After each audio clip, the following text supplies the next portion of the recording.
Assalamualaikum warahmatullahi wabarakatuh. Salam hangat dari saya Pade. Semoga teman-teman yang mendengarkan diberikan kesehatan dan rizki yang cukup.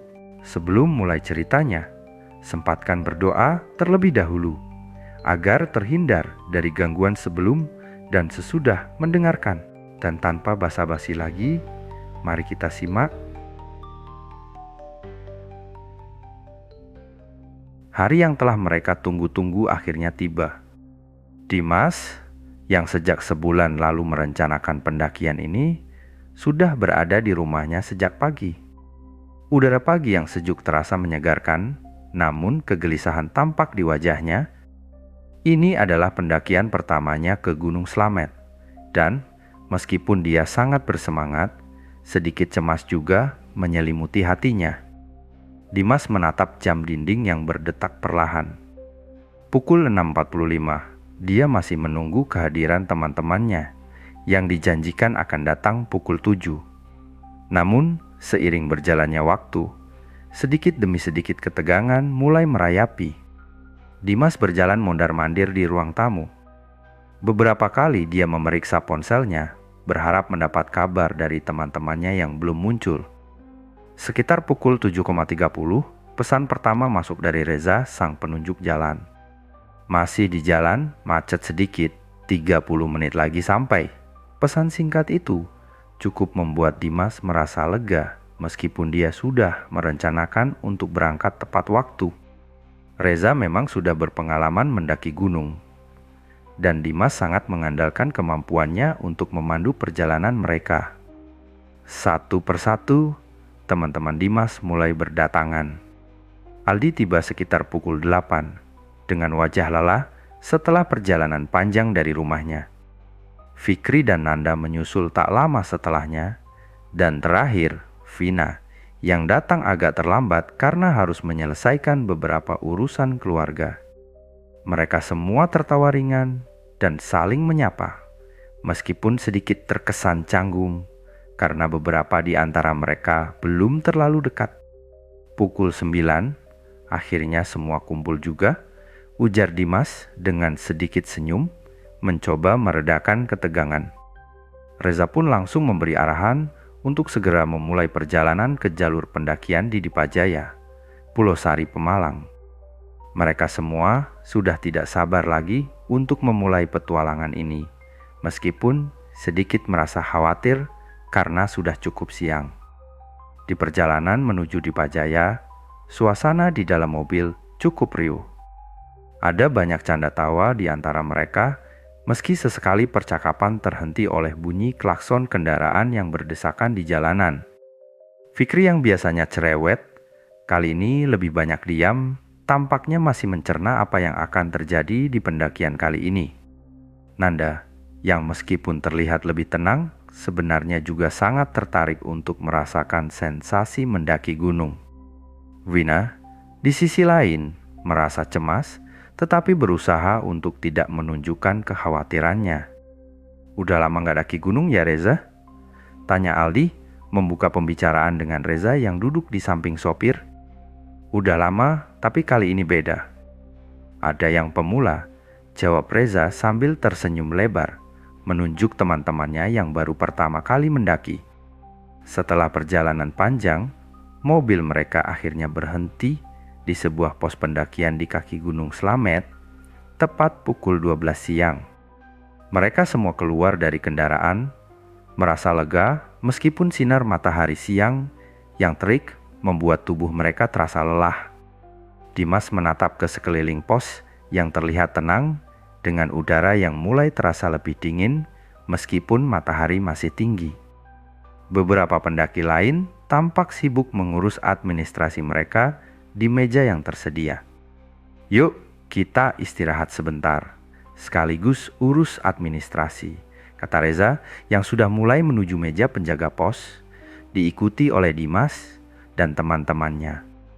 Mereka duduk di bangku kayu yang ada di sekitar pos, melepaskan beban ransel mereka yang mulai terasa berat. Fikri, Aldi, Nanda, dan Vina saling bercerita tentang rencana pendakian dan pengalaman mendaki mereka sebelumnya, walaupun sebagian besar dari mereka, termasuk Dimas, adalah pemula. Dimas memeriksa jam tangannya. Meskipun baru pukul 12, dia mulai merasa cemas. Dia sudah mendengar bahwa Gunung Slamet adalah salah satu gunung dengan jalur yang cukup menantang. Tetapi dia mencoba untuk tetap tenang dan fokus, berusaha menenangkan diri dengan berbicara bersama teman-temannya. Sementara itu, Reza yang lebih berpengalaman sudah memulai pembicaraan dengan penjaga pos yang tampaknya sudah terbiasa dengan pendaki. Penjaga pos itu seorang pria tua berambut putih dan tubuh yang kurus, menatap mereka dengan sorot mata tajam, seakan mengukur setiap langkah mereka. "Naiknya nggak besok aja, Mas? Udah menjelang sore, nanti kalau malam bisa kemalaman," saran penjaga pos dengan suara berat dan serius. Matanya melirik ke arah langit yang mulai terlihat lebih gelap di kejauhan. Reza, yang sudah memahami kondisi medan, langsung menjawab dengan santai, "Nggak, Pak. Kami akan mendirikan tenda kalau sudah gelap. Kami sudah siap kok." Dimas mendengarkan percakapan itu dengan seksama. Meskipun ada keraguan, dia merasa yakin dengan keputusan mereka untuk tetap melanjutkan pendakian.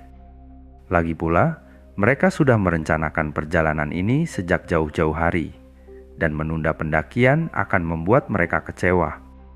Setelah urusan administrasi selesai, mereka berpamitan dengan penjaga pos dan mulai melangkah menuju jalur pendakian. Perjalanan dimulai dengan melewati ladang milik warga yang cukup luas, di mana mereka dapat melihat hamparan tanaman jagung yang hijau dan jalan setapak yang mengarah ke dalam hutan. Udara pegunungan yang segar mengalir deras, menyegarkan tubuh mereka yang lelah. Dimas berjalan agak tertinggal di belakang, sambil memperhatikan pemandangan sekitar. Reza yang berada di depan memimpin perjalanan dengan percaya diri dan diikuti oleh teman-temannya.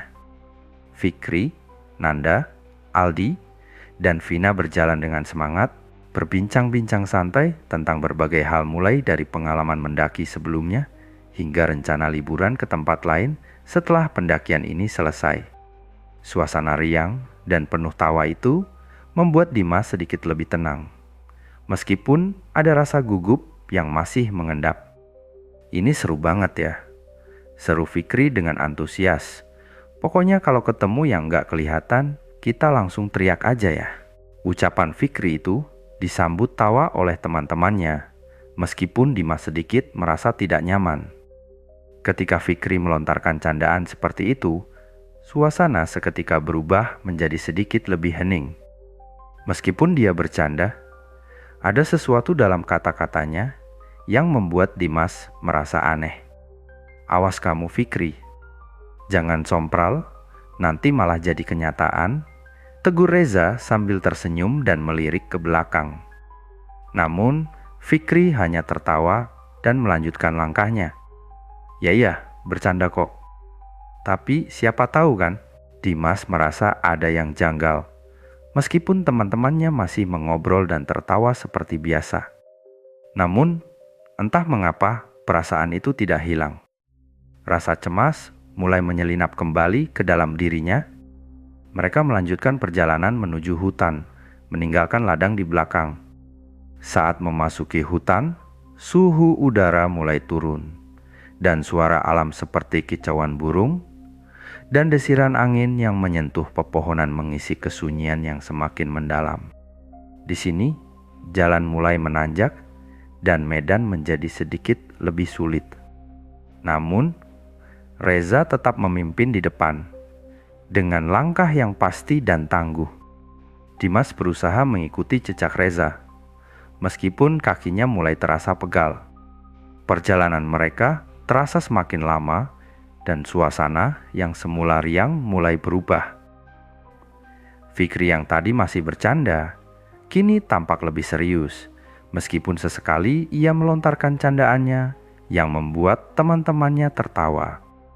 Namun, setiap kali ada percakapan tentang hal-hal gaib atau mistis, Dimas merasa cemas dan tidak bisa menahan perasaan aneh yang semakin menguat. Mereka terus berjalan menyusuri jalan setapak yang semakin sempit dan terjal. Sesekali, Dimas melihat bayangan aneh bergerak di antara pepohonan, tetapi saat dia menoleh, tidak ada apa-apa di sana. Seolah-olah mata dan pikirannya sedang bermain-main dengannya.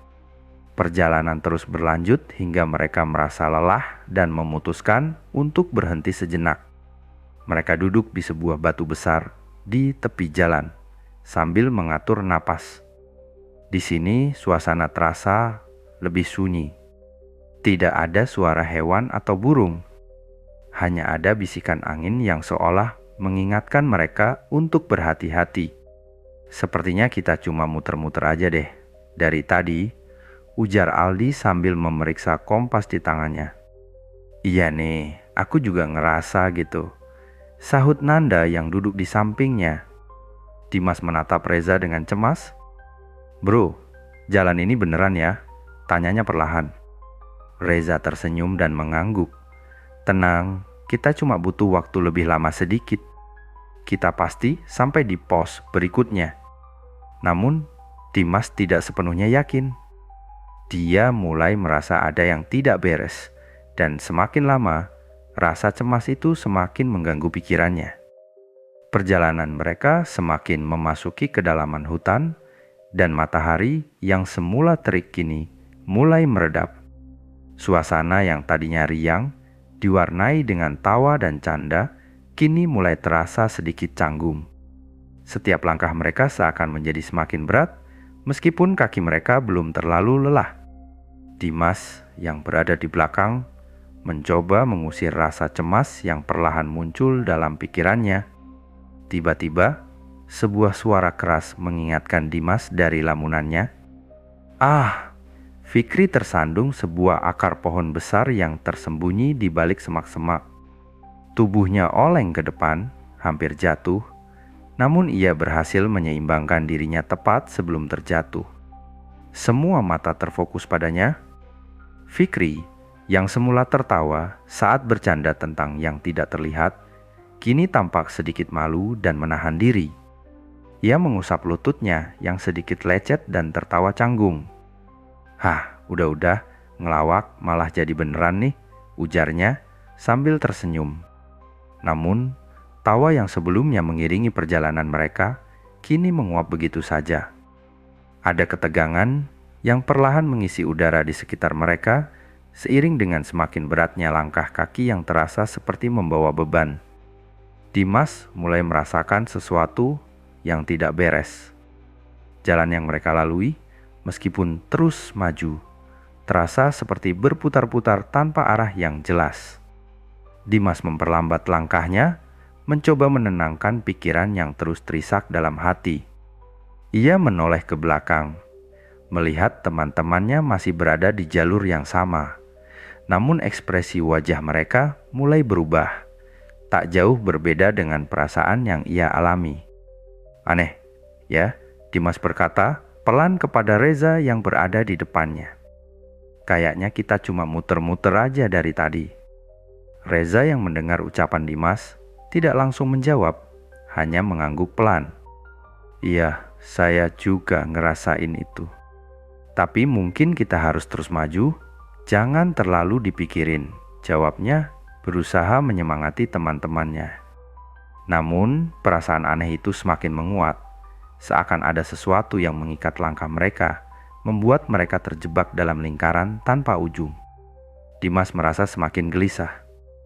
Ada sesuatu yang tidak bisa dijelaskan, seperti ada tangan tak kasat mata yang menarik mereka, memutar balik langkah mereka. Kok kayaknya kita udah lewat sini tadi?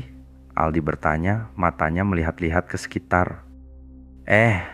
Iya, jawab Vina yang juga mulai curiga. Kayaknya tadi kita udah lewat sini. Mereka berhenti sejenak, beristirahat di sebuah batu besar yang muncul di pinggir jalan setapak. Semua anggota rombongan terlihat mulai merasakan ketegangan yang sama. Bahkan Fikri, yang biasanya ceria, kini duduk dengan wajah serius, sesekali menatap ke sekeliling hutan yang semakin sunyi. Tiba-tiba, suara langkah kaki dari arah depan menarik perhatian mereka. Seorang kakek tua dengan tubuh bongkok dan rambut putih panjang berjalan perlahan menyusuri jalan setapak yang sama. Di punggungnya terdapat sebuah ikatan besar kayu bakar yang membuatnya tampak lebih tua dan lemah. "Kakek," panggil Reza, yang segera berdiri dan menghampiri kakek tersebut. "Bapak dari mana? Kami tersesat, bisa bantu kami?" Kakek itu berhenti, lalu menoleh perlahan ke arah Reza. Matanya yang tajam menatap mereka satu persatu, namun ia tidak berbicara sepatah kata pun. Ia hanya menganggukkan kepala, seolah memberikan tanda untuk mengikuti langkahnya. "Terima kasih, Pak.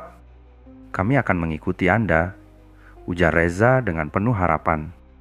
Namun, saat mereka mulai mengikuti kakek tersebut, Dimas merasa ada sesuatu yang aneh dengan gerakan kakek itu.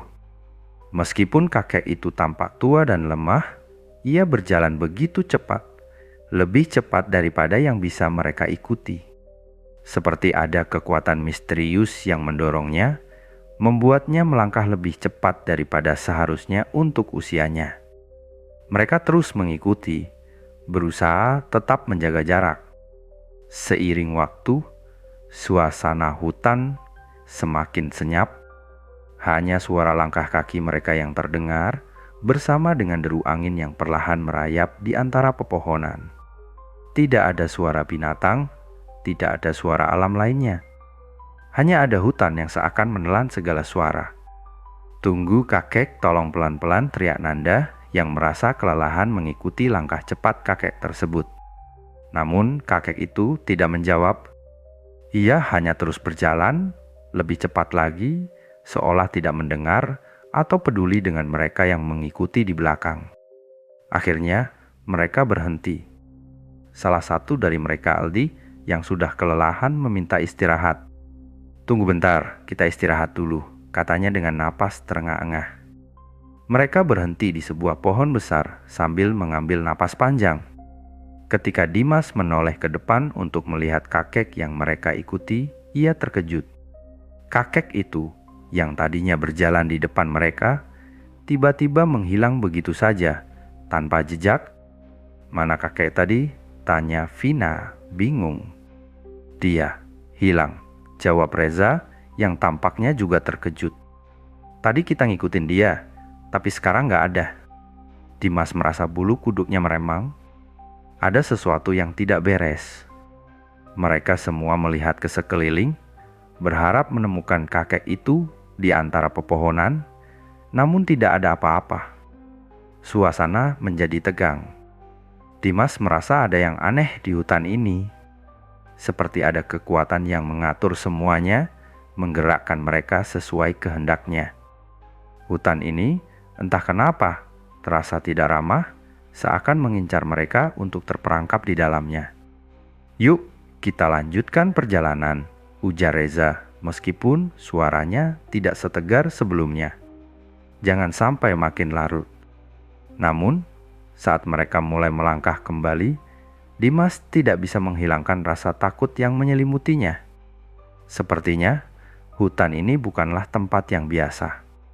Ada sesuatu yang mengawasi mereka, dan mereka baru saja menginjakkan kaki pada sesuatu yang jauh lebih besar dari sekadar pendakian. Kaki mereka terasa semakin berat dengan setiap langkah yang diambil, namun mereka tetap melanjutkan perjalanan, mencoba mencari arah yang benar. Hutan semakin gelap seiring berjalannya waktu, dan udara dingin mulai menusuk kulit mereka. Dalam keheningan yang semakin tegang itu, tiba-tiba terdengar suara musik yang cukup jelas. Ada bunyi alat musik yang terjalin harmonis, seperti gitar yang dipetik, kendang yang dipukul, dan bass yang berdengung pelan. Kalian denger gak?" tanya Fikri, memandang sekeliling dengan tatapan bingung. "Itu suara musik, kayaknya suara gitar," sahut Vina sambil berusaha memfokuskan pendengarannya. "Coba kita cek." Mereka semua saling berpandangan dan tanpa banyak bicara memutuskan untuk mengikuti arah suara musik itu. Dalam keadaan tertekan dan bingung, suara musik itu terasa seperti sebuah petunjuk, sebuah harapan untuk keluar dari hutan yang semakin menakutkan ini. Perlahan, mereka mulai melangkah lebih cepat menuju sumber suara tersebut, berharap menemukan sesuatu yang lebih familiar, sebuah pemukiman atau setidaknya tanda bahwa mereka sedang menuju arah yang benar. Semakin dekat mereka dengan suara itu, semakin jelas bunyi alat musik yang dimainkan dengan riang.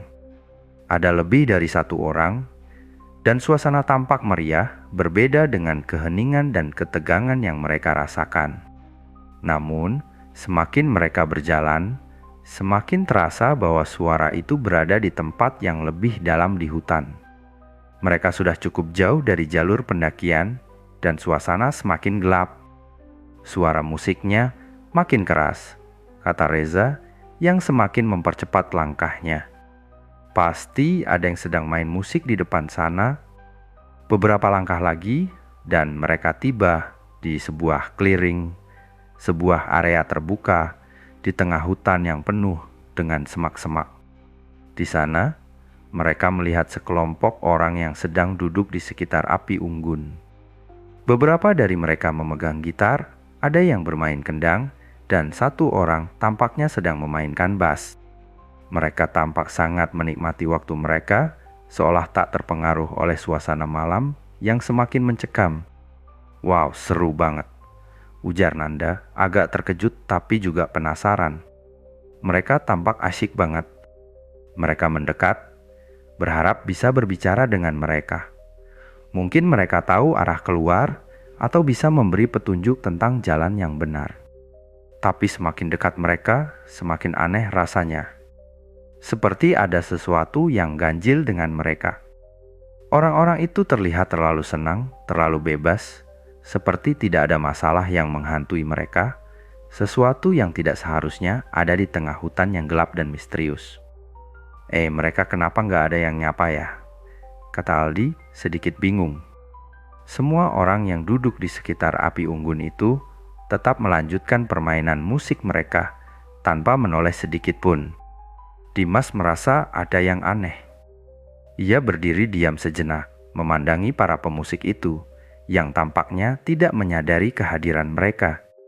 Mereka tampak seperti sekelompok orang yang tidak berasal dari dunia yang sama. Ada sesuatu yang tidak beres, tetapi Dimas tidak bisa menjelaskan dengan kata-kata. "Kayaknya kita nggak perlu ganggu mereka. Yuk, lanjut aja," kata Dimas, mencoba mengajak teman-temannya untuk meninggalkan tempat itu. Ia merasa semakin cemas, dan entah kenapa ia merasa bahwa mereka sudah melangkah terlalu jauh ke dalam hutan ini. Namun, belum sempat mereka bergerak, salah satu dari mereka, Aldi, terjatuh ke tanah. Ia tersandung akar pohon yang tersembunyi di bawah semak-semak dan jatuh dengan keras ke tanah. "Aldi, kamu baik-baik aja?" teriak Reza, cepat-cepat menghampiri Aldi yang masih terbaring. Saat mereka membantu Aldi bangkit, Dimas menoleh ke belakang, ke arah sekelompok pemusik itu. Namun, seketika itu juga, apa yang dilihatnya membuatnya terkejut. Rombongan pemusik yang tadinya riuh dan ceria, sekarang sudah menghilang tanpa jejak.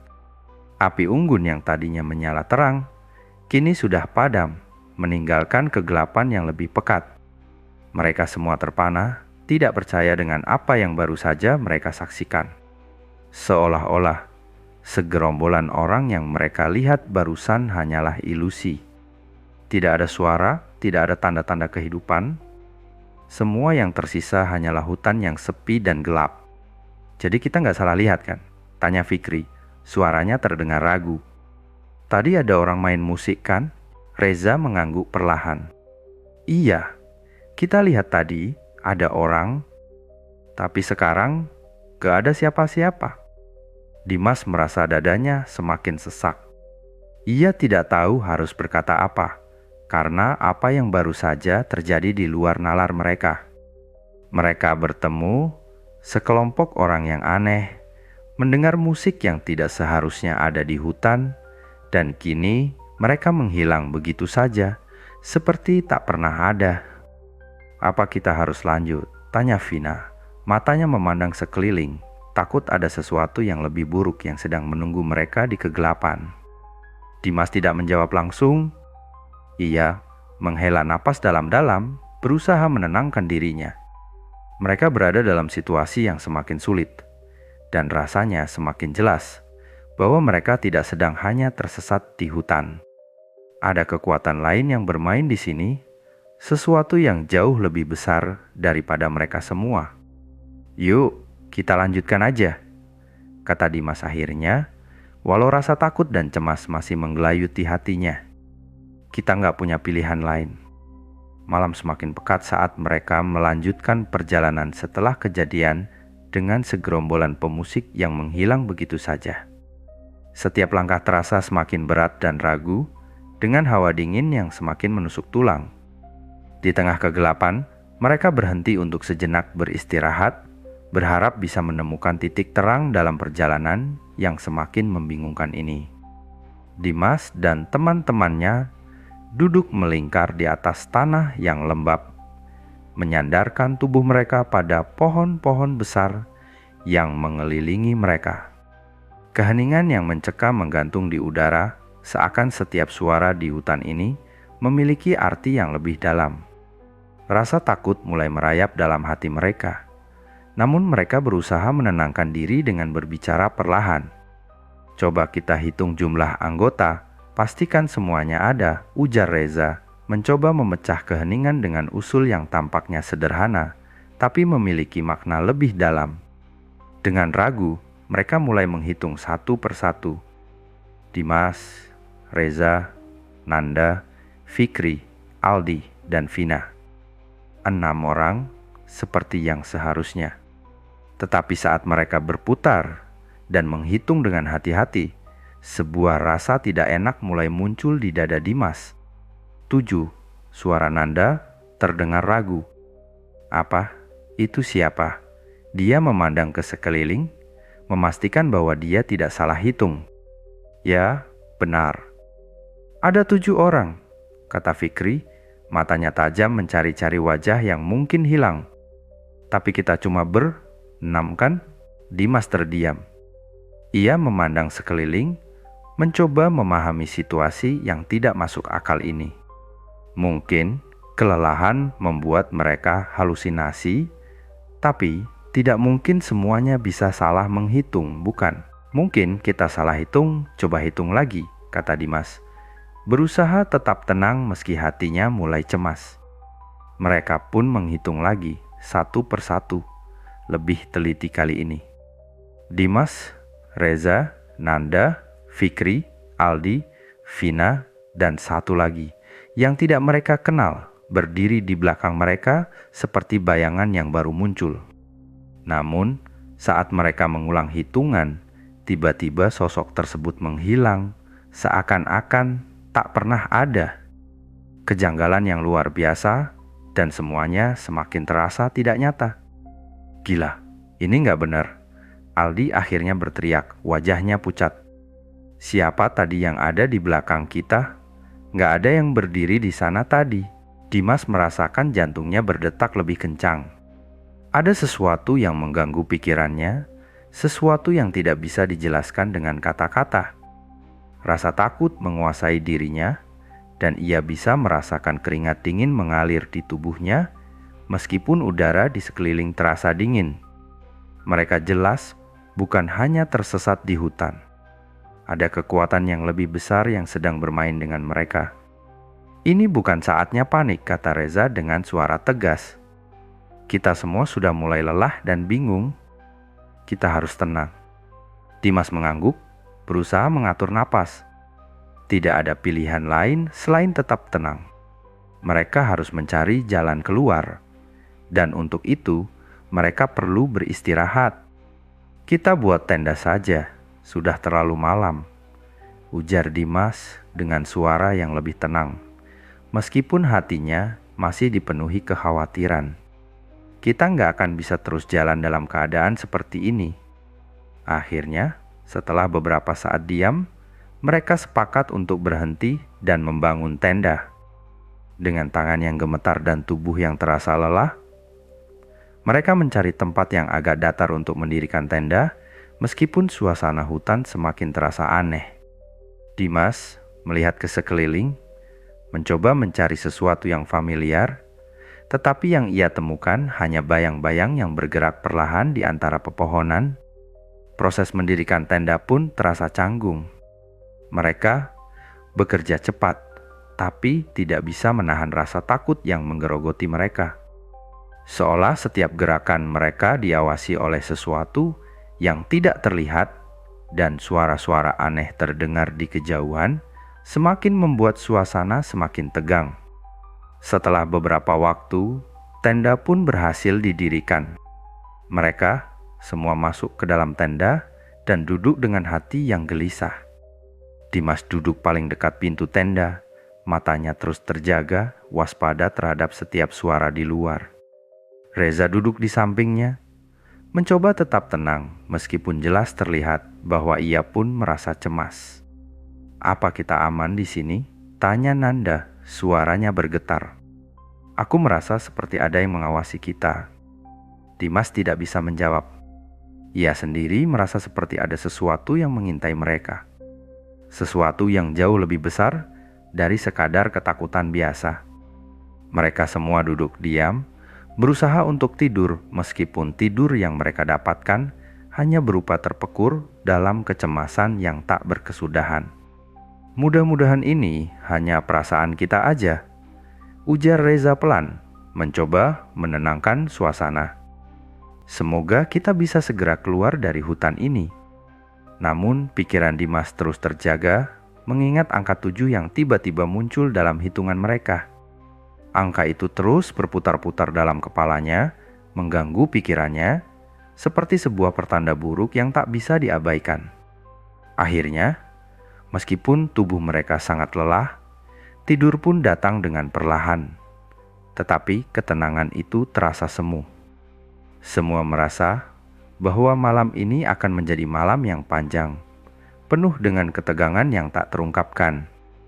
Malam yang panjang akhirnya berlalu, dan meskipun tubuh mereka terasa kelelahan, tidur yang mereka dapatkan tidak cukup menenangkan. Ketegangan yang semalam menghantui mereka masih membekas, dan saat cahaya pertama matahari menyinari tenda mereka, suasana di dalam tenda terasa sesak. Udara pagi yang sejuk, yang seharusnya menyegarkan, malah terasa kaku dan berat. Dimas membuka matanya perlahan, merasakan hangatnya sinar matahari yang masuk melalui celah-celah tenda. Namun, rasa cemas yang melingkupi dirinya membuat tidur yang didambakan terasa jauh. Ia mengangkat tubuhnya, menatap teman-temannya yang masih terlelap dalam kelelahan. Suasana di luar tenda sepi, hanya suara angin dan suara alam yang mengisi keheningan pagi itu. Saat ia memandang keluar tenda, terlihat seorang pria paruh-baya dengan pakaian sederhana tengah mendekat. Pria itu membawa sabit dan sebuah keranjang kayu, tampaknya sedang berjalan menuju ladang.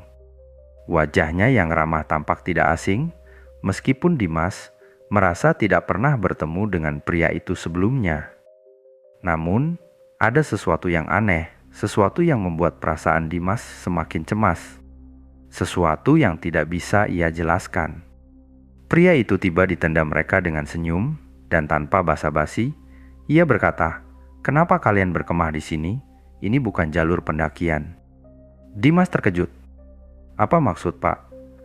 Tanyanya dengan suara yang sedikit bergetar, masih berusaha mengatur napas dan menenangkan dirinya. "Ini jalur yang salah, Nak," jawab pria itu dengan tenang. "Kalian sekarang berada di wilayah Brebes, bukan di Pemalang. Jalur pendakian Gunung Slamet yang seharusnya jauh dari sini." Semua teman Dimas yang terbangun mulai mendengarkan pembicaraan itu dengan bingung. "Brebes," ujar Reza, penunjuk jalan mereka dengan nada tak percaya. "Tapi kami berangkat dari Pemalang, dari jalur Dipajaya, seharusnya ini jalur yang benar." Pria itu hanya mengangguk pelan. Wajahnya tetap tenang, namun ada ekspresi yang sulit diartikan. kalian sudah jauh dari jalur yang seharusnya. Ini bukan tempat yang cocok untuk berkemah. Berbahaya. Dimas menatap wajah teman-temannya satu persatu, dan ada kekhawatiran yang jelas di wajah mereka. Mereka semua merasa bingung dan tercengang, tak tahu harus berbuat apa. Sudah sejauh ini, mereka menganggap diri mereka berada di jalur yang benar, dan kini kenyataan yang tak terduga ini membuat mereka merasa bingung dan ketakutan. "Nanti Pak, jadi ini kami salah jalur?" tanya Nanda. Matanya masih terpaku pada pria itu dengan penuh rasa ingin tahu.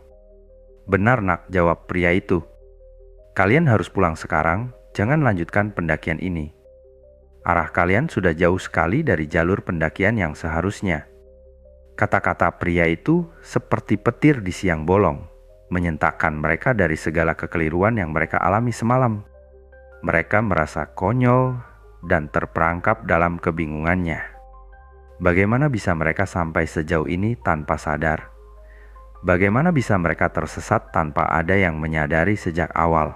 Dengan kebingungan dan ketakutan yang menggerogoti hati, Dimas dan teman-temannya merasa tak punya pilihan lain.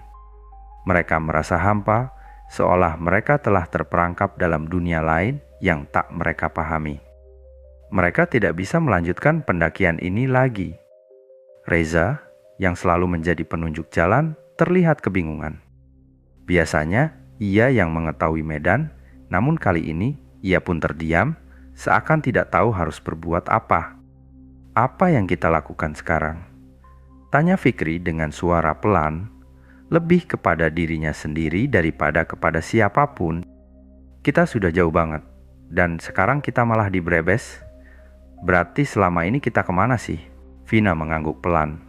Ekspresinya penuh tanya. "Ya, kita mengikuti siapa selama ini?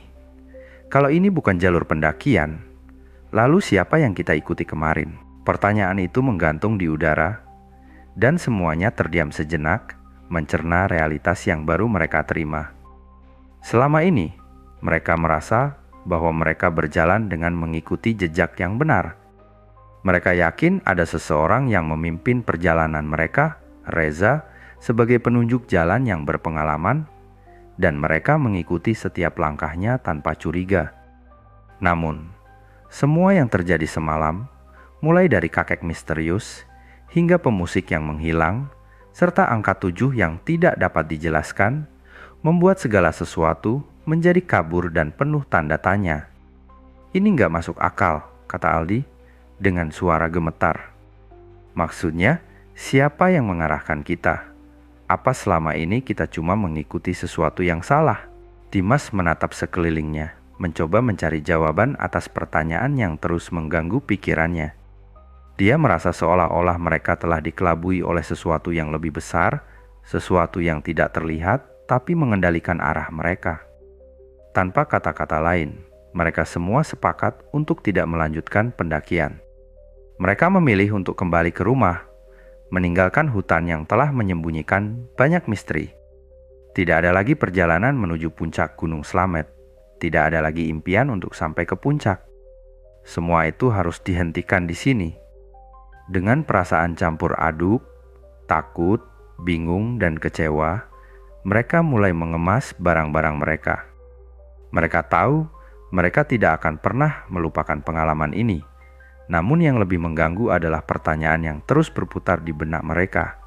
Selama ini mereka mengikuti siapa?